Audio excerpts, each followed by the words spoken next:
Hello guys, welcome back to my YouTube channel. और आज की वीडियो में हम बात करेंगे कि आप अपने पौधों को कैसे फर्टिलाइज़ कर सकते हैं।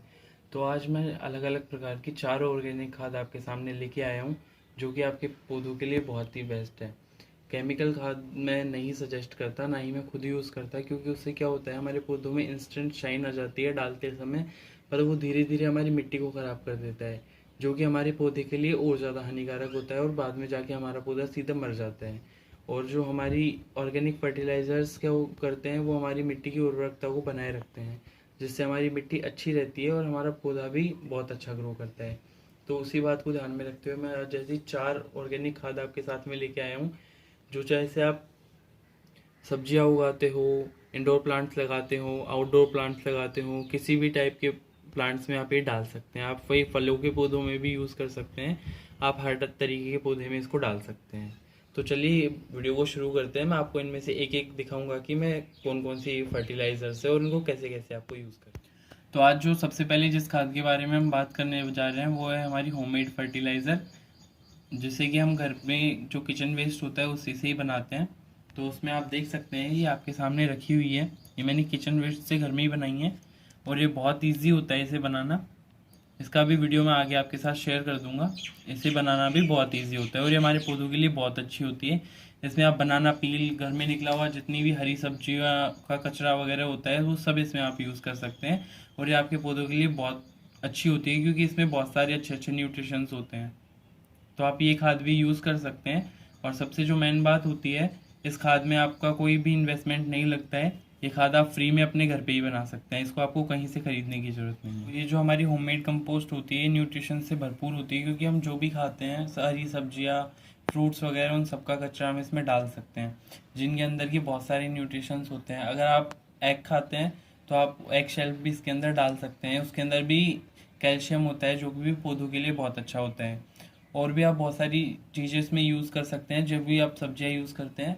बस हमें जो बात ध्यान रखनी है, वो ये है कि हमें इसमें खट्टे फ्रूट्स नहीं डालने हैं, क्योंकि जो खट्टे फ्रूट्स है वो इसके जो गलने का प्रोसेस है उसको बहुत स्लो कर देते हैं। इसलिए हमें इसमें खट्टे फ्रूट्स नहीं डालने हैं, और एक हमें इसमें मिर्ची नहीं डालनी है। ये दोनों चीज़ें हमें इसमें नहीं डालनी है, नहीं जो आपकी कंपोस्ट है वो बहुत धीरे बनेगी नहीं। और बाकी आप जो भी सब्जियां वगैरह जो भी यूज़ करते हैं, बाकी आप सब इसमें डाल सकते हैं। और ये जो खाद होती है, इसे आप हर मौसम में यूज़ कर सकते हैं, क्योंकि इससे आपके पेड़ों को कोई नुकसान नहीं होता है। अगर गर्मियाँ हैं तो आप उसमें भी इसको यूज़ कर सकते हैं, ये आपके पेड़ों को भी इतना ज़्यादा हार्म नहीं करती है। जैसे कि और खाद होती है, हमारी गोबर की खाद वगैरह होती है, उनमें थोड़ी गर्मी होती है, तो वो हम ज़्यादा गर्मी में यूज़ नहीं कर सकते, पर आप इसे उस मौसम में भी यूज़ कर सकते हैं। तो यार हर तरीके से आपके लिए बेस्ट होती है। ना तो इसमें आपका कोई खर्चा लगता है, और इसके अंदर जो हमारा घर का कचरा होता है वो भी एक तरीके से हम यूज़ कर लेते हैं उसको भी। नेक्स्ट हम बात कर लेते हैं गोबर की खाद के बारे में। इसे आपको कैसे यूज़ करनी है और कैसे डालना है। यह आपको इजीली किसी भी नर्सरी पे मिल जाएगी, और अगर आप नर्सरी से नहीं ख़रीदना चाहते तो आपको और भी सस्ती किसी भी डेयरी फार्म पे आपको आराम से मिल जाएगी। बस जो बात आपको ध्यान रखने की है वो ये है कि आपको कम से कम भी नहीं तो ये 2 से 2.5 साल पुरानी हो, नहीं तो आपके पौधों को जला देगी, क्योंकि जो ज़्यादा फ्रेश गोबर होता है उसमें नाइट्रोजन की बहुत मात्रा होती है, और जो खाद है गोबर की उसके अंदर गर्मी भी बहुत होती है, तो इससे आपके पेड़ जल सकते हैं। ये बात आपको ध्यान रखनी है, इसलिए आपको जितनी हो सके उतनी पुरानी लेनी है। जैसे कि आप देख सकते हैं, बिल्कुल एकदम काली पड़ चुकी है और बिल्कुल छोटे छोटे पार्टिकल्स में हो गई है, तो ये बिल्कुल एकदम गल चुकी है और अब पौधों में डालने के लिए हमारे लिए बहुत अच्छी है। तो आप गोबर की खाद भी यूज़ कर सकते हैं, इसे जब आप मिट्टी बनाते हैं उस टाइम भी डाल सकते हैं, तो भी ये बहुत अच्छी होती है।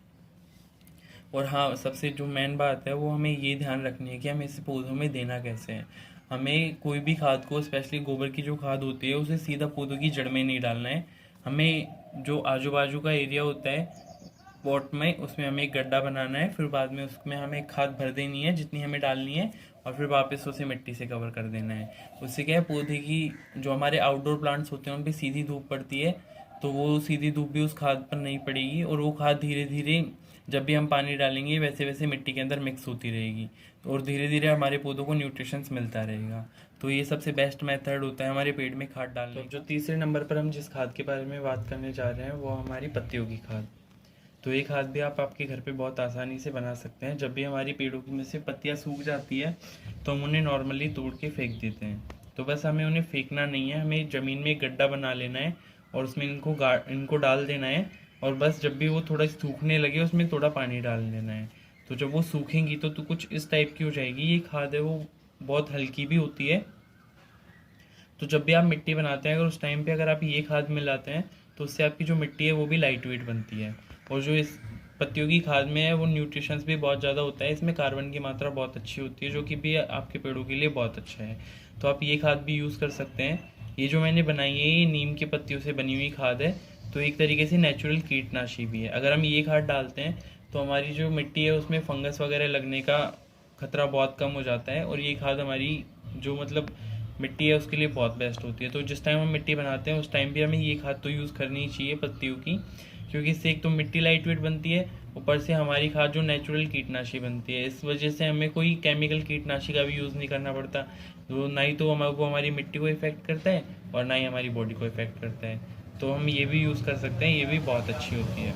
तो इसे डालने का भी वही सेम मेथड होता है। आप चाहो तो इसे और खादों के साथ भी मिला के डाल सकते हो, या फिर चाहो तो आप इसे ऐसे भी डाल सकते हो। तो अब जो चौथे नंबर पर हमारी जो खाद है वो है वर्मी कंपोस्ट। ये हमारे पौधों के लिए सबसे बेस्ट होती है, क्योंकि ये केंचुए द्वारा बनाई हुई खाद होती है। तो इसमें बेसिकली क्या होता है, जो भी हमारी कचरा होता है उसको वो केंचुए खाते हैं और फिर पीछे से ये ऐसी छोटी छोटी उसकी गोलियां बना देते हैं।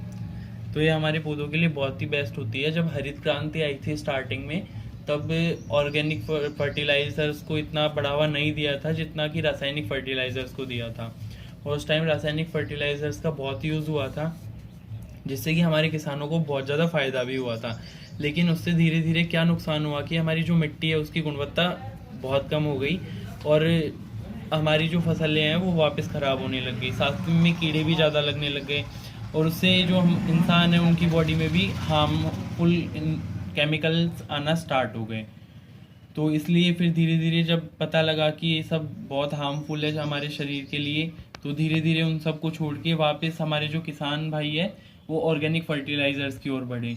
तो उसमें जो हमारा सबसे बेस्ट फर्टिलाइज़र होता है वो यही होता है वर्मी कंपोस्ट, जो कि केंचुए द्वारा बनाई हुई खाद होती है और ये बहुत बेस्ट होती है। अगर आप इसे अपनी सब्जियों वगैरह में भी डालते हैं तो भी आपको बहुत अच्छे फ्रूट्स मिलते हैं।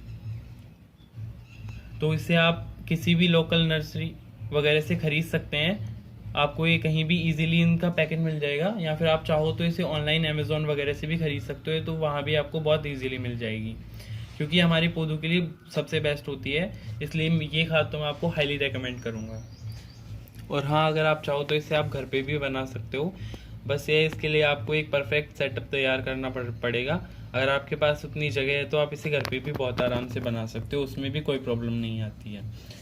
तो जब भी आप अपने पेड़ों में खाद डालें, जो सबसे मेन ध्यान रखने की बात है, उनमें तुरंत की तुरंत आप पानी दें, उसमें बिल्कुल भी आप ढील ना दें, क्योंकि जो खादें होती हैं उनमें सब में थोड़ी बहुत गर्मी होती है। स्पेशली जब आप गोबर की खाद डालें तो बहुत अच्छे से पानी दें, नहीं तो जो आपके पेड़ है वो मर जाएंगे। जैसे मान लो आपने सोचा कि आपने शाम को खाद दी है तो सूरज रहता नहीं है, इतनी ज़्यादा धूप पौधों को वो होता नहीं है, तो आप सोचोगे फिर हम सुबह पानी दे देंगे, पर आप ऐसा ना करें। आप जब भी खाद दें उसी टाइम पे पानी दें, जिससे आपके पौधों को न्यूट्रिशंस अच्छे से मिले। क्योंकि आप खाद देंगे उसके साथ पानी देंगे तो उससे आपके पौधे न्यूट्रिशंस लेंगे, ना कि आपने अगर खाद दे के छोड़ दिया तो पौधों को न्यूट्रिशंस मिलने की जगह जो गर्मी है हमारे खाद की, उसकी वजह से हमारे पौधे जल जाएंगे।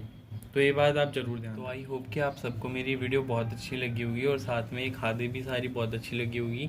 इन्हें आप ज़रूर अपने पौधों में ट्राई कीजिए, इनसे आपके जो पौधे हैं वो और भी ज़्यादा अच्छे से बढ़ेंगे बजाय केमिकल फर्टिलाइजर्स डालने के।